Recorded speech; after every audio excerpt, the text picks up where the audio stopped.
topik krusial untuk membangkitkan kesadaran rakyat yang tidak mungkin tayang di YouTube maupun TikTok adalah 7 pertanyaan rakyat untuk Presiden. Terdiri dari 7 episode pendek, masing-masing 3 menit, agar lebih mudah disebar lewat WA, tele, dan medsos. Ini sebenarnya bukan pertanyaan, tapi mempertanyakan kebijakan tentang pandemi. Topik aktual lain yang sedang hangat-hangatnya adalah soal penangkapan Dr. Lois yang kemudian dibebaskan oleh Bareskrim. Ia dituduh menyebar hoax tentang pandemi. Yang diprotes Jering itu kan Pak, karena apa? Kan ini kan aneh ya sebenarnya, pandemi lucu-lucuan. Orang sehat dikejar-kejar, diurusin, dicari-cari pakai alat. Begitu alat bilang positif atau reaktif, Anda terpapar virus. Nah tapi orang yang sakit ke rumah sakit, itu ditelantarkan, harus nunggu dulu apa kata alat, coba Pak. Nah, gimana otaknya? Jadi sebenarnya positif ini atau negatif itu tergantung alat ya dok ya? Iya, tergantung. Ya memang penentunya kan alat Pak.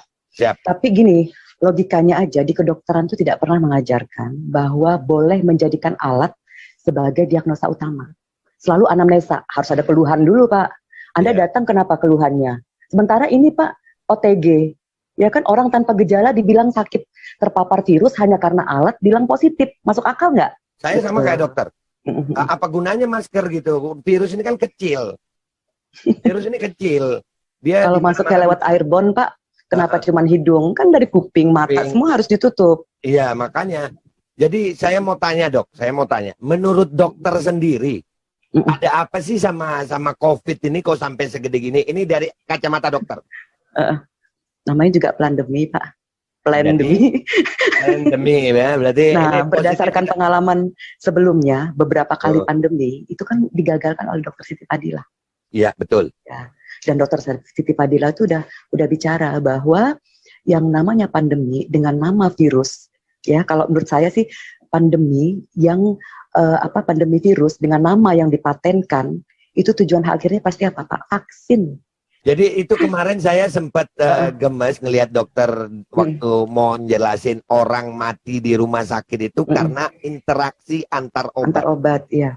Jadi sebenarnya jadi sebenarnya gini, interaksi antar obat. Jadi semua kematian di rumah sakit sejak zaman dahulu kala sampai sekarang COVID ini karena interaksi antar obat, bukan karena penyakitnya. Nah ini membuka kedok pengobatan berpuluh tahun. Bukan hanya masalah pada saat pandemi ini ya, interaksi. Karena kalau saya kan melihatnya berdasarkan dari jumlah obat yang diberikan, kemudian interaksi antara satu dengan yang lain. Karena gini Pak, di rumah sakit ini semua keluhan ditangani oleh masing-masing spesialis. Misalnya Bapak masuk dengan kondisi sesak napas misalnya, terus kemudian mengeluh sakit perut, nanti dikonsulnya ke siapa gitu. Jadi beberapa spesialis itu menangani dan masing-masing memberikan obat tanpa melihat obat yang lain masing-masing. Jadi obatnya kalau dihitung itu Pak, udah lebih dari 6 macam apa namanya. Kalau sampai masuk ICU. Iya, berarti keracunan obat sebenarnya. Keracunan obat sebetulnya inilah membuka aib pengobatan berpuluh tahun yang terjadi di rumah sakit. Kenapa orang jadi parah? Kenapa kemudian orang masuk ICU? Apakah yang dikatakan Dr. Lois itu hoax atau sebenarnya fakta yang ditunjang dengan data-data yang kredibel? Kita akan bahas pada serial khusus yang tak tayang di YouTube ini. Beberapa waktu lalu sempat heboh BEM UI menjuluki Jokowi sebagai King of Lip Service alias Raja Omdo. Presiden nggak marah, wong namanya mahasiswa kritis. Masa kritik aja nggak boleh? Rakyat perlu sikap kritis seperti BEM UI ini, alma mater saya. Semoga adik-adik mahasiswa nggak seperti Sri Mulyani. Dulunya aktivis, sekarang jadi SPG Bank Dunia. Kata Rizal Ramli, bukan kata saya. Nah, kalau Jokowi dijuluki sebagai King of Lip Service, kita juluki saja Dr. Lois ini sebagai Queen of the Truth. Karena yang dia sampaikan itu sebenarnya ada fakta-fakta dokumen yang tidak terbantahkan. Serial video seperti ini, jangankan di YouTube, di TikTok pun pasti di-ban. Seperti channel bossdarling.real. Semua videonya dihapus dan akunnya di-ban secara permanen.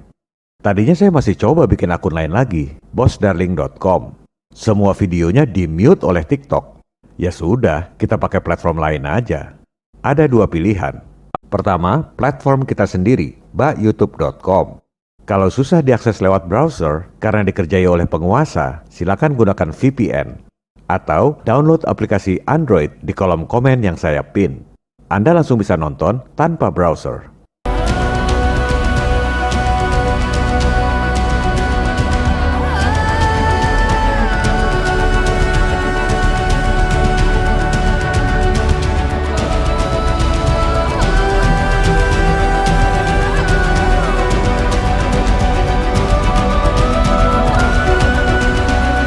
kedua, kalau masih susah juga, saya tayangkan arsip di bitchute.com.